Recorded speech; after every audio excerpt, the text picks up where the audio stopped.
احسن حاجه كابتن عماد النحاس حسسها لنا ان احنا كجمهور نادي الاهلي فهو مشجع قبلينا. ليه؟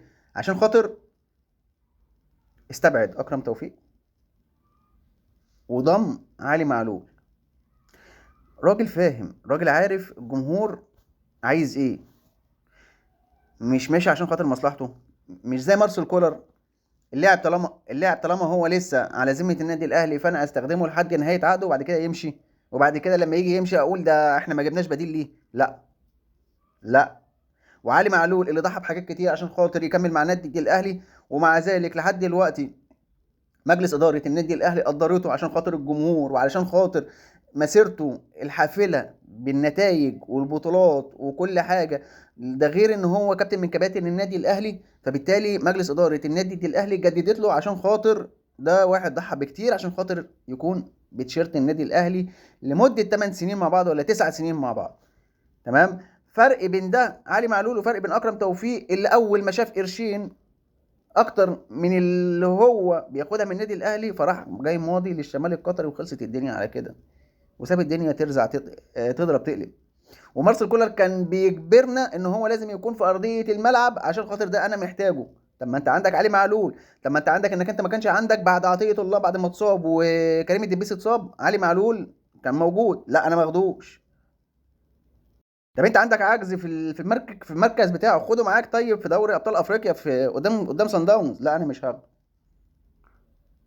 طيب يعني ايه الفكره في العند بتاع مارسيل كولر؟ ودلوقتي الدنيا بقت سهله بسيطه اهي. عماد النحاس اول ما جه مسك كمدير فني عارف مين اللي لازم يبقى في المكان ده ومين اللي المفروض ان هو ما يكملش. اول مباراه يمسكها عماد النحاس قدام بتروجيت يضم علي معلول ويستبعد اكرم توفيق، وده اللي جمهور النادي الاهلي كان عايزه. ومارسيل كولر كان بيعاند وبيمشي. انا كنت حاسس ان مارسيل كولر كان بيمشي عند في جماهير النادي الاهلي، مش في اللعيبه، لا في الجماهير ذات نفسها. ويجي يقول لك ان انا بحب الجماهير وان مش عارف ايه واحسن حاجه في النادي الاهلي الجماهير بتاعتها موجوده في اي مكان ومش اي مكان. طب لما انت عارف ان الجماهير كلها في كل مكان وان الجماهير ذات نفسها ما هي اللي عايزه علي معلول يكمل، انت كنت بتعند ليه؟ والراجل شالك كتير، شالك تقريبا في ال 11 بطوله. سيبك من البطوله بتاعت الانتر كونتيننتال، شالك في العشر بطولات كلهم بلا استثناء، من دوري لكاس مصر لكاس السوبر لدوري ابطال افريقيا لكاس عالم انديه للسوبر الافريقي. يعني بتتكلم في واحد شارك كتير. وبعدين مفيش حد هي يعني النادي الاهلي عمره ما هيجيب ظهير ايسر بقيمه علي معلول. ايا كان بقى اللي انت هتجيبه. ممكن اقول لك اللي طالع دلوقتي في المقدر الجديد او اللي طالع بعد علي معلول هو كريم الدبيس. صراحة أنا بتكلم دلوقتي ككورة وكواحد فعلا شرب من علي معلول كتير وهو قاعد على الدكة، فكان بيطبق اللي بيعمله علي معلول مع لعيبة النادي الأهلي في أرضية الملعب.